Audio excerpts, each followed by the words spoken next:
मेरा नाम है मनोज सिंह। यहाँ पे आप मेरा परिचय देख सकते हैं।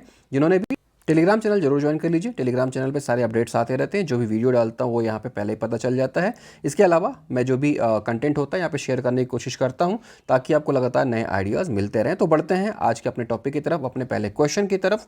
पहला क्वेश्चन ये है आपके सामने, अगर आपको आंसर आता है तो कमेंट बॉक्स में लिख दीजिए, नहीं तो हम इसके ऊपर डिस्कस तो करेंगे ही। क्वेश्चन है, विश्व आर्द्र भूमि दिवस 2 फरवरी को छत्तीसगढ़ के वेटलैंड्स पर आधारित वृत्तचित्र का प्रदर्शन नवा रायपुर स्थित वन एवं जलवायु परिवर्तन विभाग के भवन में किया गया। इस भवन को हम किस नाम से जानते हैं? हो सकता है ये क्वेश्चन आपने अटेम्प्ट किया हो, लेकिन क्वेश्चन पूछने का तरीका थोड़ा सा अलग है। मैंने क्वेश्चन को घुमा के पूछा है। पहली बात तो इस क्वेश्चन से आपको कुछ जानकारियाँ मिलेंगी, वो देख लीजिए कि 2 फरवरी को विश्व आर्द्र भूमि दिवस मनाया जाता है, वर्ल्ड वेटलैंड डे। ठीक है, अब छत्तीसगढ़ में भी ये मनाया गया, और इसके लिए जो नया रायपुर का वन विभाग एवं जलवायु परिवर्तन विभाग है, वहाँ का एक भवन है नया रायपुर में। उस भवन में एक वृत्तचित्र का प्रदर्शन किया गया। आपको बताना ये है कि वन विभाग का ये जो भवन है उसे हम किस नाम से जानते हैं। आपके ऑप्शन है ए अरण्य भवन, बी सिहावा भवन, सी करुणा भवन या डी संवेदना भवन।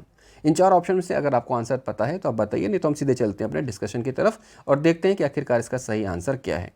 तो इसका सही आंसर है अरण्य भवन नवा रायपुर।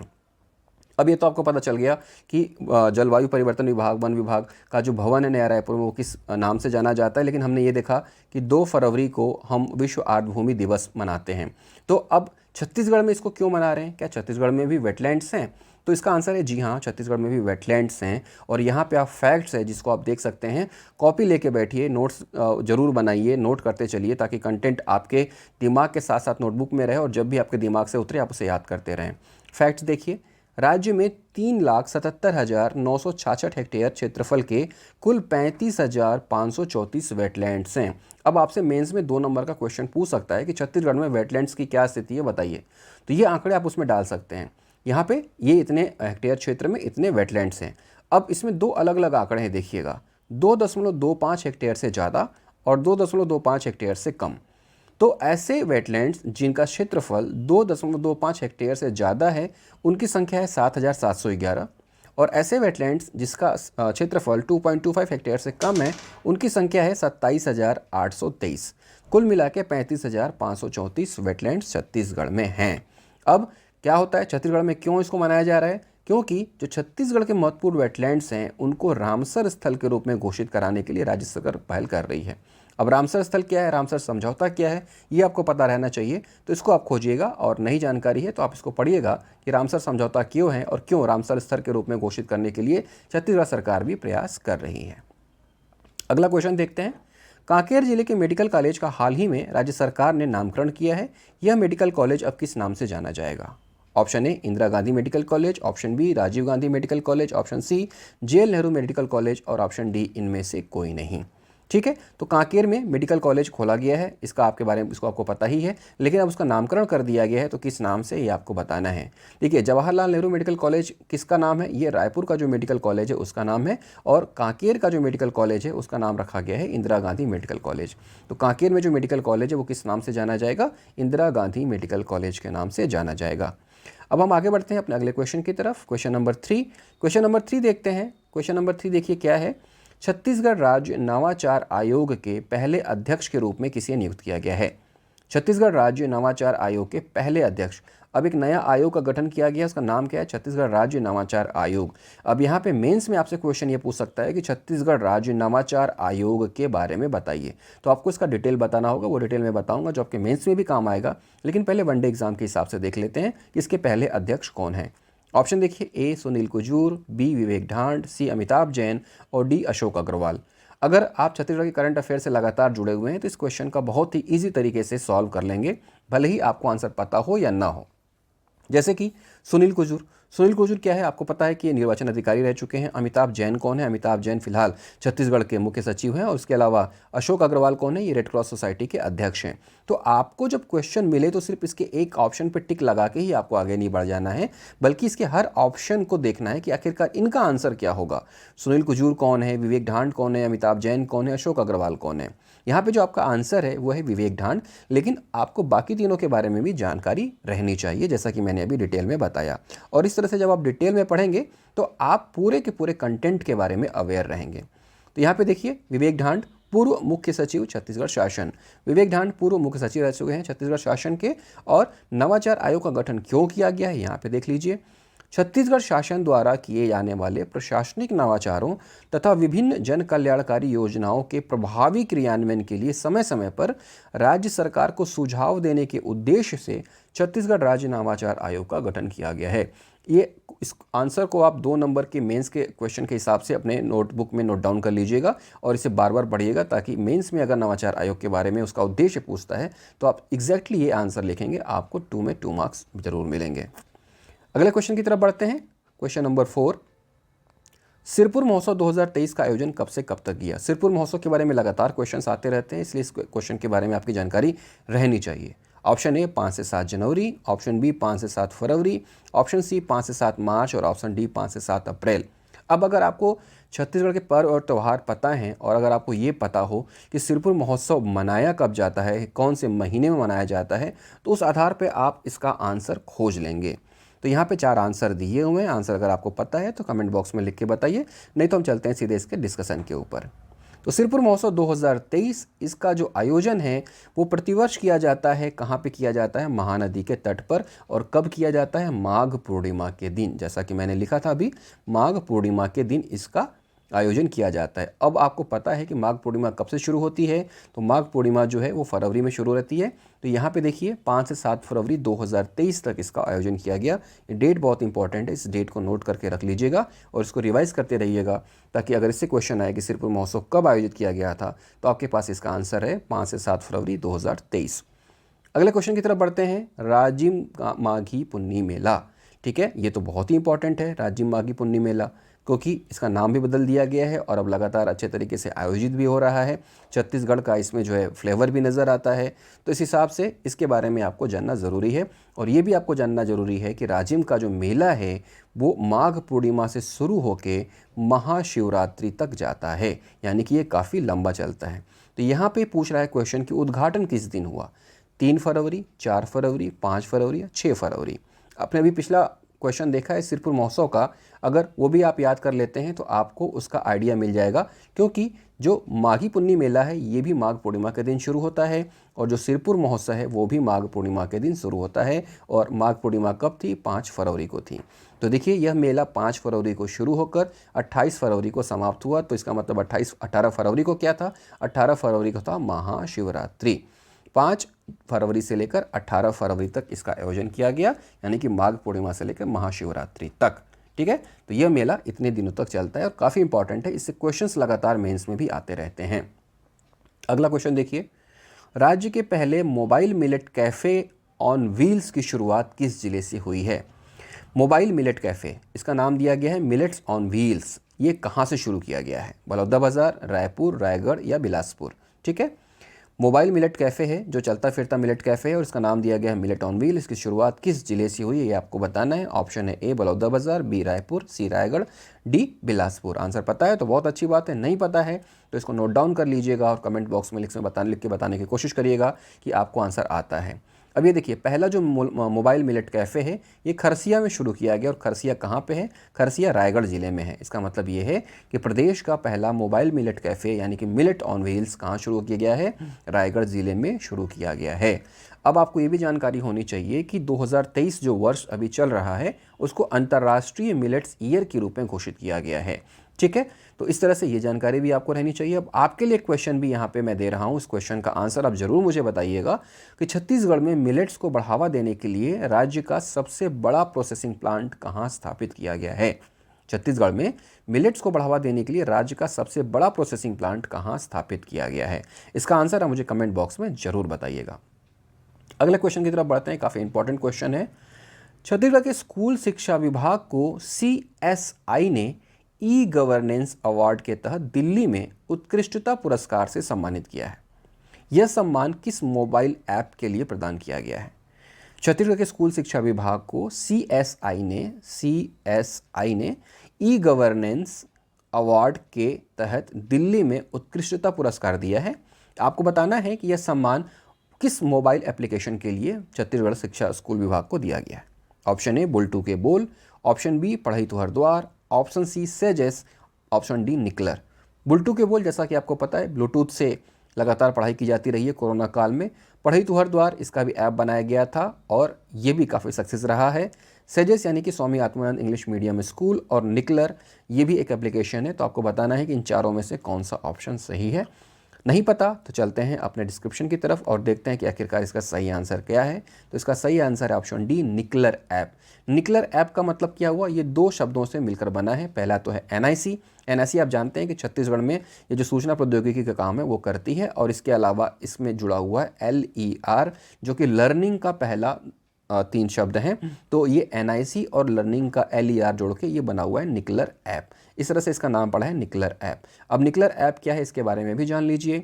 एनआईसी ने एक लर्निंग ऐप बनाया है जिसे निकलर नाम दिया गया है। इस ऐप के माध्यम से बच्चों से सवाल पूछा जा सकता है और छात्र भी शिक्षक से सिलेबस के अनुसार प्रश्न का उत्तर पूछ सकते हैं। इस एप्लीकेशन में क्वेश्चंस डले हुए हैं, स्टूडेंट्स को आंसर मिल जाएगा। टीचर चाहें तो क्वेश्चन बना के आंसर पूछ सकते हैं, या बच्चे भी चाहें तो सिलेबस यानी कि प्रश्न के वहाँ पे जो प्रश्न दिया हुआ उसका उत्तर भी पूछ सकते हैं। इससे अटेंडेंस भी लिया जा सकता है, और ये जो ऐप है इसमें हर एक छात्र का यूनिक कोड नेम होता है, जिससे पता चल जाता है कि कौन सा छात्र क्या क्वेश्चन पूछ रहा है या किसने क्या पूछा है। यानी कि इसमें नाम नहीं होता बल्कि एक यूनिक कोड के नाम से छात्रों की आइडेंटिटी रहती है। ठीक, तो इस तरह से ये निकलर ऐप है, काफ़ी इंपॉर्टेंट है मेंस के लिए भी और प्रीलिम्स के लिए भी। अगला क्वेश्चन देखते हैं। तिरोहित तितुरघाट पुस्तिका का संपादन किसने किया है? तिरोहित तितुरघाट, ठीक है। Option A Prabhat Singh, option B Govind Patel, option C Shakuntala Tarar और ऑप्शन डी परदेशी वर्मा। अब यहाँ पे तितुरघाट तो समझ में आ रहा है कि ये किसी जगह का नाम है, लेकिन तिरोहित, तिरोहित का मतलब क्या होता है ये आपको जानना चाहिए, क्योंकि मेंस में लैंग्वेज का क्वेश्चन आता है, 50 नंबर के छत्तीसगढ़ी क्वेश्चंस आते हैं। इसके अलावा जो सीसेट का पेपर है उसमें भी लैंग्वेज से सवाल पूछता है। तो इस तरह के छत्तीसगढ़ी शब्दों के बारे में आपको जानकारी होनी चाहिए कि आखिरकार तिरोहित का मतलब क्या है। तो तिरोहित तितुरघाट पुस्तिका का संपादन किसने किया है? आंसर पता है तो कमेंट बॉक्स में लिख दीजिए, नहीं तो हम चलते हैं इसके डिस्क्रिप्शन की तरफ। और सबसे पहले तो ये जानते हैं कि तिरोहित का अर्थ क्या है।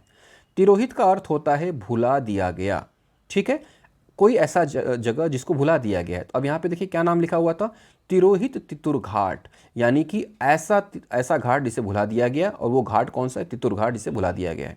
एक क्वेश्चन और बनता है यहाँ पे कि तितुरघाट कहाँ पर स्थित है? तो तितुरघाट धमधा में स्थित है, और ये काफ़ी ऐतिहासिक है क्योंकि ये 500 साल के आसपास पुराना बताया जाता है, ठीक है। यहाँ पे 2 दर्जन से अधिक सती स्तंभ के पुरातात्विक साक्ष्य हैं, और ये विशेषता इसकी बहुत बड़ी है, महानदी घाट के किनारे यह स्थित है। और इसी पे एक किताब लिखी है जो इनका नाम है गोविंद पटेल, इन्होंने इनका संपादन किया है, और इस किताब को लिखने में, संपादन करने में इनकी मदद की है प्रभात सिंह ने, जो कि पुरातत्व विभाग में एक अधिकारी हैं, पुरातत्वविद हैं। ये इन्होंने मदद की है, लेकिन इसका संपादन किसने किया है? गोविंद पटेल ने। तो आपका सही आंसर क्या है? गोविंद पटेल। तिरोहित का अर्थ है भुला दिया गया। अब गोविंद पटेल ने एक और पुस्तिका लिखी है, उसका भी नाम जान लीजिए, 6 कोरी 6 आगर तरिया और बुढ़वा नरवा। अब यहाँ पे आपको 6 कोरी आगर के बारे में भी पता रहना चाहिए कि इसका अर्थ क्या होता है, तरिया का पता रहना चाहिए अर्थ क्या होता है, नरवा का अर्थ पता रहना चाहिए क्या होता है। तो इस तरह से जब आपको सारे शब्द के अर्थ पता रहेंगे छत्तीसगढ़ी के, तो आपसे क्वेश्चन जरूर बनेगा और आपसे क्वेश्चन सॉल्व भी होगा, ठीक है। अब ये क्वेश्चन जो लास्ट क्वेश्चन है इसके देख लेते हैं। छत्तीसगढ़ कबड्डी संघ द्वारा कोरबा जिले में आयोजित Chhattisgarh women's kabaddi premier league की विजेता टीम का नाम बताइए। पहली बार ये प्रतियोगिता का आयोजन हुआ था, और आपको बताना है कि इसमें कौन सी टीम जीती थी। कोरबा, रायगढ़, दंतेवाड़ा या बस्तर, ये 4 ऑप्शन है आपको। अगर आपने इस क्वेश्चन को पहले कहीं देखा है, पढ़ा है, तो आप आंसर कमेंट बॉक्स में नीचे लिख के बताइए, नहीं तो हम सीधे चलते हैं डिस्क्रिप्शन की तरफ और देखते हैं कि आखिरकार इसका आंसर क्या है। तो इसका जो आंसर है वो है दंतेवाड़ा। पहली बार कबड्डी प्रीमियर लीग में महिला टीमों को भी शामिल किया गया था। महिलाओं की स्पर्धा में दंतेवाड़ा की टीम ने फाइनल जीता। फाइनल में दंतेवाड़ा की टीम ने कवर्धा को हराया। तो पहली बार जो कबड्डी प्रीमियर लीग महिलाओं के लिए हुई थी उसकी विजेता टीम कौन है? दंतेवाड़ा। फाइनल में किसको हराया? कवर्धा को हराया। अब मैंने शुरू में बता दिया था कि इसका आयोजन कहाँ होता है, फिर भी अगर आपको नहीं समझ में आया या आपने ध्यान नहीं दिया तो आप मुझे बताइए कि पहली बार महिला कबड्डी प्रीमियर लीग किस जिले में आयोजित की गई। हालांकि क्वेश्चन के शुरू में ही मैंने इसको बता दिया था। तो इस तरह से महिला प्रीमियर कबड्डी लीग की शुरुआत की गई है, और आपको ये भी पता है कि कबड्डी काफ़ी इंपॉर्टेंट है। क्यों? क्योंकि ये छत्तीसगढ़िया ओलंपिक में भी शामिल है, इसलिए कबड्डी को राज्य में बढ़ावा दिया जा रहा है। और जिस तरह से छत्तीसगढ़ीय ओलंपिक में महिलाओं ने कबड्डी में भाग लिया था, उसको देखते हुए अब कबड्डी प्रीमियर लीग के लिए महिलाओं को भी जो है मान्यता दे दी गई है और उन्होंने भी इस टूर्नामेंट को खेला और दंतेवाड़ा ने पहली बार में ही जीत हासिल कर ली, इस टूर्नामेंट को जीत लिया। छत्तीसगढ़ के किस साहित्यकार को वर्ष 2023 का सरस्वती साहित्य सम्मान दिया गया है? छत्तीसगढ़ के किस साहित्यकार को वर्ष 2023 का सरस्वती साहित्य सम्मान दिया गया है? तो यहाँ पे एक फ़ोटो है, इस फोटो का अगर आप पहचानते होंगे तो आपको आंसर समझ में आ गया होगा और ये उनकी किताब है जो किताब उन्होंने लिखी है। और यहाँ पे आपके ऑप्शन है ए संजय अलंग, बी श्यामलाल चतुर्वेदी, सी विनय कुमार पाठक और डी परदेसी लाल वर्मा। आपको बताना है कि इन चारों ऑप्शन में से कौन सा आंसर सही है, वो कौन से साहित्यकार हैं जिन्हें वर्ष 2023 का सरस्वती साहित्य सम्मान दिया गया है। और अगर आपको आइडिया नहीं है, इस फोटो को आप नहीं पहचान पा रहे हैं, तो मैं आपको बता दूं कि ये डिप्टी कलेक्टर के पद पर सेलेक्ट हुए थे, उसके बाद इनको IAS अवार्ड हुआ, ये कई जिलों के कलेक्टर रहे, उसके बाद ये कई संभाग के कमिश्नर भी रहे और इनकी किताब काफ़ी अच्छी है और इस किताब के लिए इनको काफ़ी अवार्ड भी मिल चुके हैं और इनका नाम है संजय अलंग।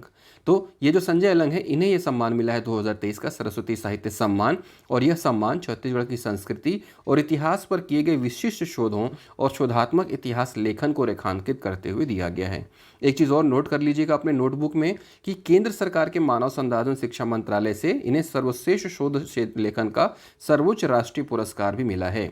तो इन्हें और कौन सा पुरस्कार मिल चुका है? सर्वश्रेष्ठ शोध शिक्षा लेखन का सर्वोच्च राष्ट्रीय पुरस्कार। नोटबुक लेके बैठिए, नोटबुक में नोट करते चलिए ताकि आपको रिवीजन करने में आसानी रहे।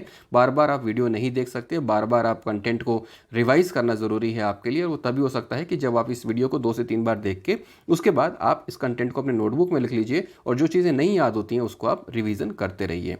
तो इसका आंसर है संजय अलंग, इन्हें 2023 का सरस्वती साहित्य सम्मान मिला है और उन्हें केंद्र सरकार के द्वारा सर्वश्रेष्ठ शोध शिक्षा लेखन का सर्वोच्च राष्ट्रीय पुरस्कार भी मिल चुका है। एक और क्वेश्चन, फोटो मैंने दे दी है ताकि अगर आप फोटो को पहचानते हैं तो आपको आंसर पता चल जाए। एक्चुअली क्या होता है कि जब भी हम कोई चीज़ को लिख देते हैं, ठीक है, आप किसी चीज़ को लिखते हैं और उसके साथ आप फोटो भी देख लेते हैं और उसके साथ आंसर भी मैच कर लेते हैं, तो ऐसी चीज़ें भूलने का जो क्रम होता है वो बहुत कम हो जाता है। अगर आप सिर्फ पढ़ेंगे तो हो सकता है कि आप भूल जाएं, लेकिन पढ़ने के साथ साथ आप उसको देख भी रहे हैं, उसकी इमेज को अपने दिमाग में आपने फिट कर लिया और उस इमेज के आधार पे आपने नाम याद कर लिया, तो वो कभी नहीं भूलेगा। याद रखिए कि नाम हमें बाद में याद होते हैं लेकिन चेहरे हम पहले पहचानते हैं। तो ये कुछ वैसा ही साइंटिफिक फैक्ट है कि अगर आप फोटो भी साथ में देखते चलें तो आपको आंसर बहुत जल्दी याद होगा और आपको पता रहेगा कि कौन है।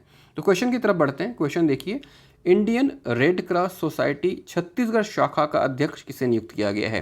ये क्वेश्चन का आंसर मैं पिछले वीडियो में दे चुका हूं जब मैंने ऐसा ही एक क्वेश्चन पूछा था कि छत्तीसगढ़ नवाचार आयोग के अध्यक्ष कौन है। तो नवाचार आयोग के अध्यक्ष में जब मैंने 4 ऑप्शन दिए थे तो उसमें एक ऑप्शन इनका भी था और इनके बारे में मैंने डिटेल बता दिया था। तो आपके ऑप्शन है A Vivek Dhand, B Sunil Kujur, C Amitabh Jain और D Ashok Agrawal. Indian red cross society Chhattisgarh शाखा का अध्यक्ष किसे नियुक्त किया गया है? ठीक है, तो ये हैं अशोक अग्रवाल और Indian red cross society Chhattisgarh शाखा का अध्यक्ष इन्हें ही नियुक्त किया गया है, अशोक अग्रवाल। ठीक है, इसके पहले ये सूचना आयुक्त, मुख्य सूचना आयुक्त थे और अभी फिलहाल ये रेड क्रॉस सोसाइटी छत्तीसगढ़ शाखा के अध्यक्ष हैं। ये भी डिप्टी कलेक्टर थे, डिप्टी कलेक्टर से इन्हें IAS अवार्ड मिला। इसके बाद इन्होंने कोरबा, रायगढ़, राजनांदगांव जैसे जिलों की कलेक्टरी की, उसके बाद कमिश्नर भी रहे, बहुत सारे पदों पे इन्होंने ये बैठे और अभी फिलहाल ये Indian red cross society Chhattisgarh शाखा के अध्यक्ष के रूप में काम कर रहे हैं, अशोक अग्रवाल। आपका सही आंसर है अशोक अग्रवाल। अगले क्वेश्चन की तरफ बढ़ते हैं। यहाँ पे देखिए क्वेश्चन क्या है, विश्व रेडियो दिवस कब मनाया जाता है? अब आपको ये लगेगा कि नेशनल करंट अफेयर को मैंने छत्तीसगढ़ में कैसे डाल दिया, लेकिन ये छत्तीसगढ़ से भी तालमेल रखता है क्योंकि छत्तीसगढ़ में भी इसको लेकर बहुत सारे आयोजन किए जाते हैं और इस बार भी बहुत सारे आयोजन किए गए थे। तो आपको बताना है कि विश्व रेडियो दिवस कब मनाया जाता है। आपके ऑप्शन है ए 13 जनवरी, बी 13 फरवरी, सी 13 मार्च या डी 13 अप्रैल। इस तरह के जो कंटेंट होते हैं, इस तरह के जो क्वेश्चन होते हैं, उनके एग्जाम में आने के चांसेस बहुत ज़्यादा रहते हैं। क्यों? क्योंकि ये एक मास से जुड़ा हुआ मुद्दा है। मास मतलब बहुत सारे लोगों से जुड़ा हुआ मुद्दा है और ऐतिहासिकता से जुड़ा हुआ मुद्दा है। क्योंकि रेडियो आज नहीं है, आज़ादी से पहले आपको याद होगा जब अंग्रेज़ों ने लगातार भारत के खिलाफ काम किया था तो उस वक्त संपर्क बनाए रखने के लिए रेडियो का इस्तेमाल किया गया था। आप जब इतिहास पढ़ेंगे तो सारी चीज़ें आपको पता चलेंगी। इसलिए रेडियो का काफ़ी ऐतिहासिक महत्व है, इसीलिए विश्व रेडियो दिवस की डेट भी आपको याद रखनी चाहिए। आपके ऑप्शन है ABCD में बताइए कौन सा है, 13 फरवरी, 13 जनवरी, 13 मार्च या 13 अप्रैल। ठीक है। अगर आपको आंसर नहीं बता तो ये फ़ोटो देख लीजिए, इस फोटो को देखने के बाद आप इस आंसर को नहीं भूलेंगे। विश्व रेडियो दिवस मनाया जाता है 13 फरवरी को प्रतिवर्ष, और इस बार भी 13 फरवरी को ये बनाया गया। तो विश्व रेडियो दिवस, वर्ल्ड रेडियो डे कब मनाया जाता है? 13 फरवरी को, 13 फरवरी को। ठीक है, नोट करते चलिएगा, आप अपना नोट्स बनाते चलिएगा ताकि बाद में आपको याद रहे। यहाँ पे एक क्वेश्चन जो पीएससी ने पूछा था और काफ़ी लोग कंफ्यूज हो गए थे कि आखिरकार ये क्वेश्चन कहाँ से आ गया, ये कहाँ है, क्योंकि किसी भी मार्केट की किताब में तो इस क्वेश्चन का आंसर नहीं था, नहीं किसी ने इसके बारे में कभी जिक्र की थी। इसीलिए मैं कहता हूँ कि ऑथेंटिक बुक से पढ़िए, और जब आप ऑथेंटिक बुक से पढ़ेंगे तो आपको आंसर याद रहेंगे। इसके अलावा डेली न्यूज़पेपर देखिए, करंट अफेयर से अपडेटेड रहिए, डीपीआर के जो लिंक्स हैं जैसे कि सीएमओ छत्तीसगढ़ या डीपीआर सीएमओ छत्तीसगढ़ का ट्विटर, ये सब आप देखेंगे तो चीज़ों से आप अपडेट रहेंगे।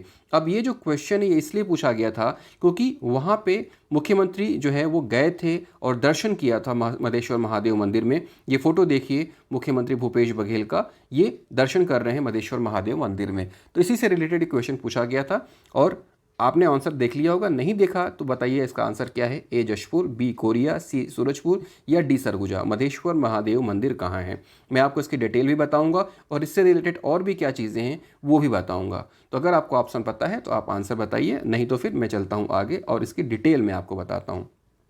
ये देखिए, ये पहाड़ी है जशपुर छत्तीसगढ़ में, जिसे हम मधेश्वर पहाड़ी कहते हैं। जो कभी जशपुर गया है तो इस पहाड़ी को ज़रूर देखा होगा, और अगर आपने नहीं देखा, कभी जशपुर जाने का मौका मिले तो इसे ज़रूर देखिएगा।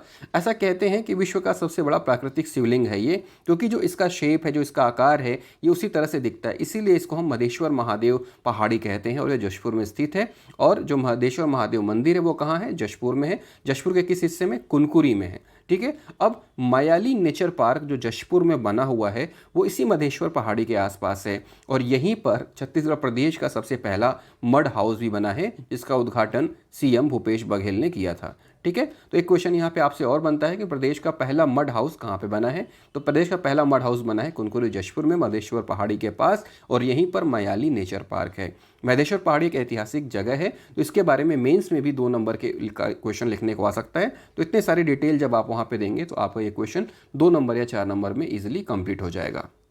नेक्स्ट क्वेश्चन आपके लिए, जिसे मैंने अपने थंबनेल में डाला था, कि प्रदेश का कौन सा जिला है जो जन्मजात मोतियाबिंद दृष्टिहीनता मुक्त जिला बना है? यानी कि ऐसा जिला जहां पे जन्मजात मोतियाबिंद दृष्टिहीनता होती थी, अब वो पूरी तरह से खत्म हो चुकी है। आंसर देने से पहले क्वेश्चन को समझना बहुत जरूरी रहता है कि आखिरकार क्वेश्चन पूछ क्या रहा है। जल्दबाजी में हम क्वेश्चन पढ़ लेते हैं और कई बार हमसे आता हुआ आंसर भी गलत हो जाता है। तो यहाँ पे सिर्फ हमको मोतियाबिंद नहीं देखना है, बल्कि ये देखना है जन्मजात मोतियाबिंद दृष्टिहीनता। ठीक है। तो वो कौन सा जिला है? Option A Ambikapur, option B Jashpur, option C Raigarh और ऑप्शन डी जगदलपुर। ठीक है। तो यहाँ पे आपको बताना है कि कौन सा ऑप्शन सही है। प्रदेश का कौन सा जिला जन्मजात मोतियाबिंद दृष्टिहीनता मुक्त जिला बना है? ठीक है। तो इसका आंसर मैं आपको बता देता हूँ, इसका डिटेल मैंने नहीं डाला है। ये है Raigarh, option C Raigarh.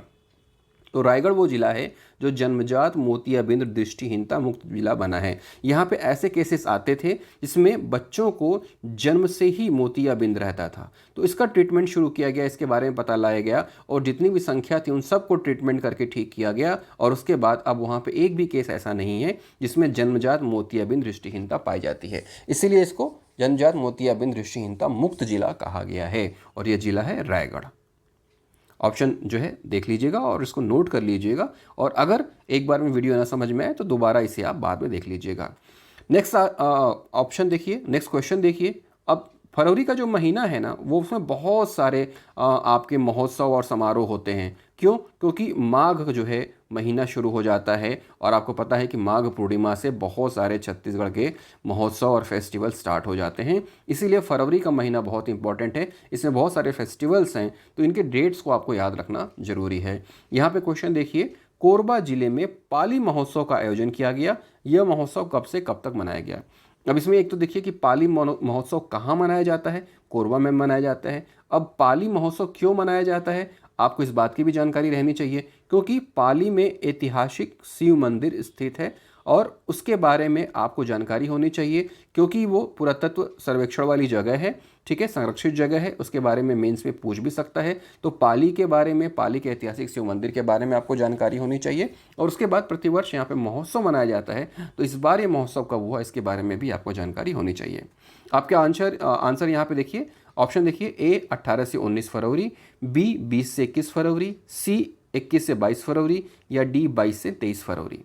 Option फिर से देखिएगा, ए बी सी डी, कौन सा ऑप्शन सही आपको बताना है। 18 से 19 फरवरी, 20 21 फरवरी, 21 22 फरवरी, या 22 23 फरवरी पाली महोत्सव का आयोजन कोरबा में कब किया गया। आंसर अगर आपको नहीं पता तो हम इसके डिटेल में चले चलते हैं। यहाँ पे मैंने एक तस्वीर लगाई है जो छत्तीसगढ़ शासन की तरफ से प्रकाशित की गई। देखिए 18 एवं 19 फरवरी 2023, आमंत्रण पाली महोत्सव। ये है पाली का ऐतिहासिक शिव मंदिर और ये कहाँ पे स्थित है, कोरबा जिले में स्थित है। तो इस बार फरवरी में पाली महोत्सव मनाया गया। कब से कब तक मनाया गया, 18 से 19 फरवरी को मनाया गया। ये डेट आप अलग से नोटबुक में रख लीजिए और इसे देखते रहिएगा। और मैं तो ये कहता हूँ कि जितने महोत्सव वगैरह हैं उसको आप एक सफ़ेद शीट पे लिख के उसको ऐसी जगह चिपका दीजिए जहाँ सोने से पहले आपकी नज़र पड़ती है और उठने के बाद आपकी नज़र पड़ती है, ताकि वो चीज़ें हमेशा आपके दिमाग में, आपकी आंखों में स्ट्राइक करें और आपको वो याद हो जाए। नेक्स्ट क्वेश्चन देखिए, 79th महंत राजा सर्वेश्वर दास स्मृति अखिल भारतीय हॉकी प्रतियोगिता 2022-23 का समापन कहाँ हुआ था। ठीक है, 79वीं महंत राजा सर्वेश्वर दास स्मृति अखिल भारतीय हॉकी प्रतियोगिता का समापन कहाँ हुआ। ऑप्शन है, ए रायपुर, बी राजनांदगांव, सी बिलासपुर, डी जशपुर। अब यहाँ पे मान लीजिए इसका ऑप्शन आपको नहीं पता है तो आप ये दिमाग लगाएंगे कि कहाँ कहाँ पे इंटरनेशनल स्टेडियम है या एस्ट्रोटर्फ स्टेडियम है। तो रायपुर में भी है, राजनांदगांव में भी है, बिलासपुर में भी है और जशपुर में है। लेकिन जशपुर में उतने बड़े आयोजन नहीं होते हैं क्योंकि वो थोड़ा सा दूर है, तो खिलाड़ी अक्सर ऐसी जगहों पर जाना पसंद करते हैं जहाँ पे आवागमन का साधन हो। ऐसे में 3 ऑप्शन बचते हैं, रायपुर, राजनांदगांव, बिलासपुर। तो इस तरह से आप अपने ऑप्शंस को एलिमिनेट भी कर सकते हैं जब कई बार आपको आंसर पता नहीं होता है और जब आप रिस्क लेने की क्षमता में होते हैं। तो अगर आपको आंसर पता है तो बताइए, नहीं तो चलते हैं हम इसके डिटेल की तरफ। यहाँ पे देखिए इसका डिटेल, ये जो हॉकी प्रतियोगिता हुई थी वो राजनांदगांव में हुई थी और वहाँ पे अंतर्राष्ट्रीय एस्ट्रोटर्फ हॉकी स्टेडियम है, वहाँ पे इसका आयोजन किया गया था। महंत राजा सर्वेश्वर दास स्मृति अखिल भारतीय हॉकी प्रतियोगिता प्रतिवर्ष आयोजित की जाती है। अब इस बार जो ये प्रतियोगिता हुई थी इसमें विजेता कौन है, इस बात की भी जानकारी आपको रहनी चाहिए। तो इस बार का विजेता है पेट्रोलियम स्पोर्ट्स पेट्रोलियम बोर्ड नई दिल्ली। ठीक है, और हराया किसको इन्होंने हराया राउरकेला एकेडमी को, सेल एकेडमी राउरकेला को, और ये फाइनल मैच में 7-1 गोल से इनको हराया। गोल की उतनी आवश्यकता नहीं है, लेकिन ये आपको जानना है कि ये जो टूर्नामेंट हुआ था वो कहाँ हुआ, इसके विजेता कौन है और इसके उपविजेता कौन है। तो इस तरह से जब आप क्वेश्चन को पढ़ेंगे तो आपसे कोई भी चीज़ छूटेगी नहीं और पूरी तरह से क्वेश्चन आपके कंट्रोल में रहेगा, आप इजीली उसको सॉल्व कर ले जाएंगे। नेक्स्ट क्वेश्चन देखते हैं, 17 से 19 फरवरी को छत्तीसगढ़ मिलेट कार्निवल का आयोजन किस शहर में किया गया। इसका मतलब ये है कि 17, 18, 19, ठीक है, ये जो महोत्सव था ये 3 दिन का था। इसको अलग से आप नोट कर लीजिएगा कि 3 दिवसीय छत्तीसगढ़ मिलेट कार्निवल का आयोजन किया गया था। अब आपको ये बताना है कि किस शहर में किया गया, बिलासपुर, बस्तर, राजनांदगांव या रायपुर। आपको ये 4 ऑप्शन देखने, A B C D, A Bilaspur, B Bastar, C Rajnandgaon और डी रायपुर। आपको बताना है कि इनमें से किस शहर में छत्तीसगढ़ मिलेट कार्निवल का आयोजन किया गया था। और जैसा कि मैं आपको पहले भी बता चुका हूं कि वर्ष 2023 को इंटरनेशनल मिलेट्स ईयर घोषित किया गया है। तो मिलेट्स काफ़ी इंपॉर्टेंट है, पहले भी क्वेश्चन आए हैं और आगे भी क्वेश्चन आने की संभावनाएं रहेंगी। तो आपका जो सही आंसर है वो है रायपुर। रायपुर में कार्निवल का आयोजन हुआ था और ये किसने कराया था, छत्तीसगढ़ राज्य लघु वनोपज संघ और IIMR हैदराबाद के संयुक्त तत्वाधान में हुआ था। रायपुर के सुभाष स्टेडियम में हुआ था। ठीक, तो पहला तो ये कि कहाँ हुआ था, दूसरा ये कब से कब तक हुआ था, तीसरा ये कि आयोजन किसने कराया था, छत्तीसगढ़ राज्य लघु वनोपज संघ और IIMR हैदराबाद। ठीक है, अब यहाँ पे इसका उद्देश्य क्या है मिलेट कार्निवल का। मिलेट कार्निवल का उद्देश्य ये है कि लोगों के दैनिक आहार में इसे शामिल किया जाए और इसके पोषक मूल्यों के प्रति लोगों को जागरूक किया जाए, ये इसका उद्देश्य है। तो मिलेट कार्निवल का उद्देश्य भी आप जरूर नोट कर लीजिएगा, ताकि अगर इस तरह से रिलेटेड मेंस में कोई क्वेश्चन आए या फिर ऐसे लिखने को आए मिलेट्स के ऊपर, तो आप इन सारी चीज़ों को वहाँ पर कोट कर सकें।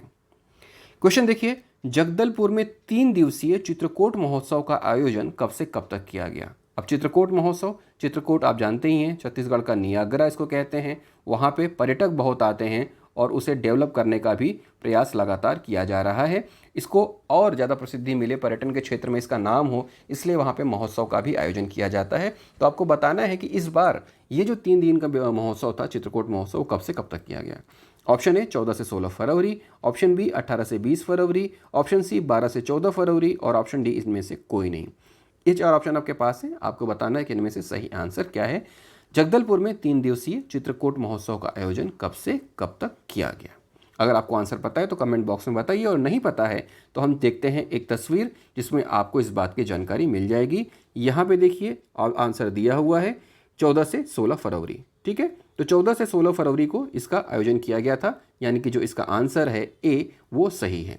तो इस तरह से जब आप कोई इमेज देख लेते हैं, कोई चीज़ देख लेते हैं और उससे कोरिलेट कर लेते हैं, तो आपका जो आंसर है वो नहीं भूलता। ये है चित्रकूट, जिसको छत्तीसगढ़ के नियाग्रा के नाम से जाना जाता है। ठीक है, और ये काफ़ी फेमस है। इससे रिलेटेड क्वेश्चंस भी आपके एग्जाम में बहुत आते हैं।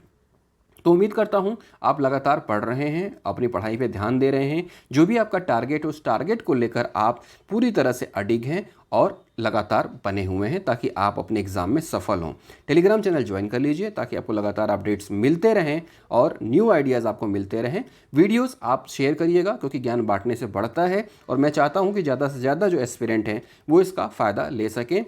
और मैं कोशिश करूंगा कि आपको जो करंट अफेयर है, जो एग्ज़ाम में आने वाले करंट अफेयर है, सिर्फ वैसे ही कंटेंट आपके पास लेकर आऊँ, ऐसे फालतू कंटेंट लेकर ना आऊँ जो सिर्फ और सिर्फ आपका समय बर्बाद करें।